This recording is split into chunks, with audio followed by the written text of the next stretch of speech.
पुंडरी विधानसभा के गांव सिरसल रैली में पहुंचे राज्यसभा सांसद दीपेंद्र हुड्डा इशारों में टिकट का इशारा भी कर गए। कार्यकर्ताओं का जोश देखकर हुड्डा ने कहा कि मेरिट के आधार पर टिकट तय होगी, लेकिन पुंडरी की जनता ने ठान लिया कि अब की बार पुंडरी विधानसभा का रिकॉर्ड भी तोड़ेगी। जो निर्दलीय की छाप उन पर लगी है उससे ऊपर उठकर वोटिंग करेगी।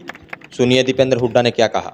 देखिए, हाथ से हाथ जोड़ो कार्यक्रम हमारा निरंतर चल रहा है पूरे प्रदेश में। उसी के माध्यम में, उसी कड़ी में आज पुंडरी हलके में हाथ से हाथ जोड़ो कार्यक्रम का आयोजन था और हमारे सभी पुंडरी हलके के जो सभी साथी जिन्होंने मिलजुल के कार्यक्रम किया, मैं उन सबको आज सफल कार्यक्रम की कौरपाल करोड़ा जी का उसमें आज मेन आयोजक में वो थे। और उनके साथ साथ चाहे वो हमारे सारे, चाहे सुल्तान सिंह जी रहे हों, चाहे हमारे सारे साथी रहे हों जिन्होंने इस कार्यक्रम में योगदान दिया, मैं सबको अपनी तरफ से शुभकामनाएं, बधाई देता हूँ। तो जैसे आपने एक बात कही, हाँ भी मतलब पुंडरी हलके हमेशा जो इंडिपेंडेंट है उसको बनाया देखिए, है, और किस तरह से आप जैसे आपने कहा कि सर्वे के आधार पर टिकट दी जाए। देखिए, पुंडरी हलके में एक इतिहास रहा है कि यहाँ से स्वतंत्र बनते आए हैं, तो कहीं ना कहीं ऐसा नहीं है कि कांग्रेस पार्टी कहीं से पुंडरी हलके में कमज़ोर रही हो। कांग्रेस पार्टी का यहाँ जनाधार, लोगों की जनभावनाएं कांग्रेस पार्टी के साथ रही हैं। लेकिन चाहे वो हमारे गवर्नमेंट के टाइम जब उस समय भी जो यहाँ से जो कहीं ना कहीं ऐसा देखा गया कि पार्टी ने जो प्रत्याशी को उतारा, लोगों ने उनको जो है मन से जो है उस प्रत्याशी को नहीं स्वीकार किया। तो इस बार जो हुड्डा साहब की एक स्टेटमेंट आई है कि कांग्रेस आला कमान हर टिकट सर्वे के आधार पे जो सबसे लोकप्रिय और जिताऊ उम्मीदवार उस विधानसभा क्षेत्र में हो, उस आधार पे 90 के 90 सीटों पे जो है अपना जो ऐसे उम्मीदवारों को चुनाव में उतारने का काम करेगी। तो मुझे लगता है कि ये पुंडरी हलके में मुझे विश्वास है कि इस बार कांग्रेस पार्टी जीतेगी। कर्नाटक की जीत एक बड़ी उसका महत्व है देश की राजनीति में। हरियाणा में लोगों ने पहले ही मन बना लिया था, भाजपा की सरकार हरियाणा में जा रही है, भाजपा जजपा की, और कांग्रेस की सरकार आ रही है हुड्डा साहब के नेतृत्व में, लोगों ने मन बना लिया था। लेकिन देश की राजनीति को लेकर लोग तरह तरह की जो है अटकलें देश की राजनीति को लेकर लगाया करते थे, लेकिन हिमाचल से लेकर कर्नाटक तक ये जो नतीजे आए हैं, इसके बाद अब स्पष्ट ये हो चुका है कि देश में भी बदलाव की तरफ देश सोच रहा है। जहाँ तक हरियाणा की बात है, हम यही कहेंगे कि हिमाचल और कर्नाटक तो झांकी है, हरियाणा दिखाना बाकी है। हरियाणा में और भी प्रचंड बहुमत से कांग्रेस पार्टी जीतेगी। 2000 के नोट का फिर प्रतिबंध लगा दिया। भाजपा 2016 में 2000 का नोट लेके सवाल ये उठ रहा है, खुद के शुरू किए और छापे हुए नोट पे इनका विश्वास क्यों उठ गया, सवाल ये उठ रहा है। तो क्या कमी थी, क्योंकि ये तो इन्होंने किया था 2000 का नोट का जो है शुरुआत, और इन्हीं के समय छापा गया था। तो क्या ये बिना सोचे समझे नोटबंदी की गई थी, जो हम शुरू से कह रहे थे कि नोटबंदी बिना सोचे समझे और की गई है, तो उसका देश को लाभ की बजाय हानि हो गई। आर्थिक विकास दर कम हो गया, लाखों करोड़ों बेरोजगार हो गए, इतनी कठिनाई सहनी पड़ी लोगों को।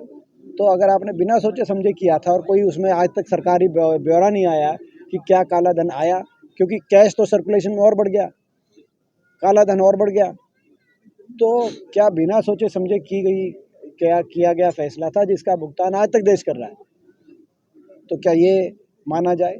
सवाल उठ रहे हैं कि अपने खुद के छापे गए नोट पे आपका विश्वास क्यों उठ गया, ये हम सवाल पूछ रहे हैं। इसका जवाब दे सरकार। सर, वर्तमान में कि अगर 2000 का नोट सही नहीं था तो उस समय क्यों लाया गया, बताए सरकार। सर, वर्तमान में जो युवाओं को रोजगार दिया जा रहा है, मतलब कौशल के तहत दिया जा रहा है, ये एक तो दुर्भाग्य है कि ये पक्की नौकरी हरियाणा प्रदेश में या तो रिक्त पड़ी हैं या समाप्त की जा रही हैं। 2 लाख रिक्त पद पड़े हैं या समाप्त हो गए हैं। 9 साल से शिक्षकों की भर्ती नहीं है। अभी पीजीटी का भी आपने देखा, तरह तरह के बहाने लगा के सरकार भर्तियों को वापस लेती है। जो भर्तियाँ आती भी हैं वो या तो घोटालों की भेंट चढ़ जाती है। भर्ती घोटाले, HPSC के दफ्तर में 1.5 करोड़ रुपए की बरामदगी हुई है कैसे अधिकारी के पास, जो मुख्यमंत्री जी द्वारा नियुक्त किया गया जिनको डायरेक्ट, और उसके बाद भर्ती घोटाले, पेपर लीक घोटाले, और जो रिजल्ट एक आधा कोई निकल भी जाए उसमें बाहर के लोग ज़्यादा लग जाते हैं, हरियाणा के युवाओं में जैसे क्षमता ही ना हो। ये कैसा राज आया हरियाणा के अंदर? आज हरियाणा के युवा, ये हमारे हरियाणा के शहरों में कंपटीशन सेंटर होते थे, लोग कंपटीशन की तैयारी करते थे, और अब वो कंपटीशन सेंटर बंद हो रहे हैं। और विदेश में भेजने के सेंटर हर शहर के अंदर, क्योंकि हरियाणा का युवा हरियाणा में सोचता है कि नौकरी मिलेगी नहीं, विदेश की तरफ देखता है। और हम यही कहना चाहते हैं हरियाणा के युवा से, लेकिन हरियाणा में आज बदलाव की तरफ ये प्रदेश, हरियाणा प्रदेश बढ़ चुका है। परिवर्तन हरियाणा में निश्चित है। बीजेपी जा रही है, हुड्डा साहब के नेतृत्व में कांग्रेस आ रही है। आप धैर्य रखें। कांग्रेस पार्टी आते ही ये 2 लाख जो रिक्त पद हैं और जो समाप्त किए गई सरकार में 2 लाख की भर्ती निकालेंगे और हर रूप से हरियाणा को देश में सबसे ज़्यादा रोजगार देने वाला प्रदेश बनाने का काम कांग्रेस पार्टी करेगी।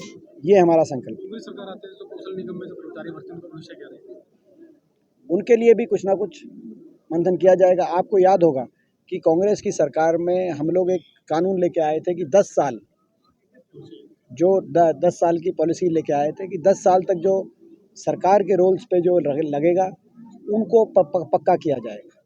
और उसके तहत बहुत से लोगों की जो है उम्मीदें जुड़ी हुई थी। गेस्ट टीचर्स की बात हो, जो है अपना हमारे पब्लिक हेल्थ के ऑपरेटर्स की बात हो, बहुत से ऐसे, लेकिन सरकार ने उसको अनुचित माना।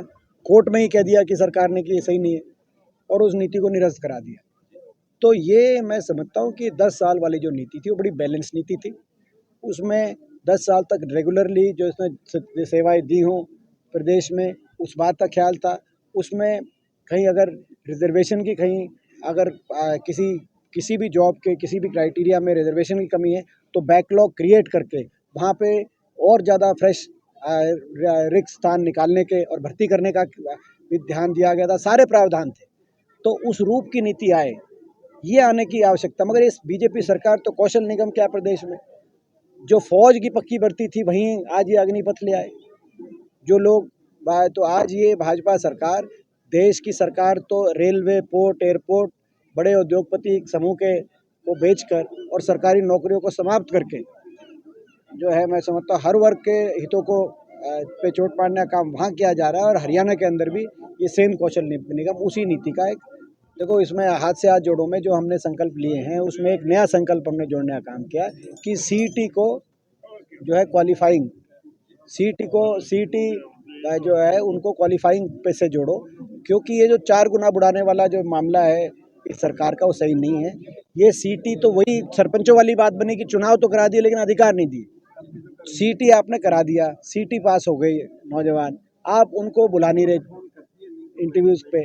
तो फिर या तो यही बात थी कि अगर अधिकारियों को ही गांव के विकास कराने थे तो चुनाव क्यों कराया? पहले भी तो चल रहे 2 साल चुनाव नहीं कराए इन्होंने। ऐसे ही अगर सीईटी वालों को बुलाना नहीं था तो सीईटी क्यों करवाई? तो सीईटी को क्वालिफाइंग से जोड़ो, ये हमारा नई हाथ से आज है।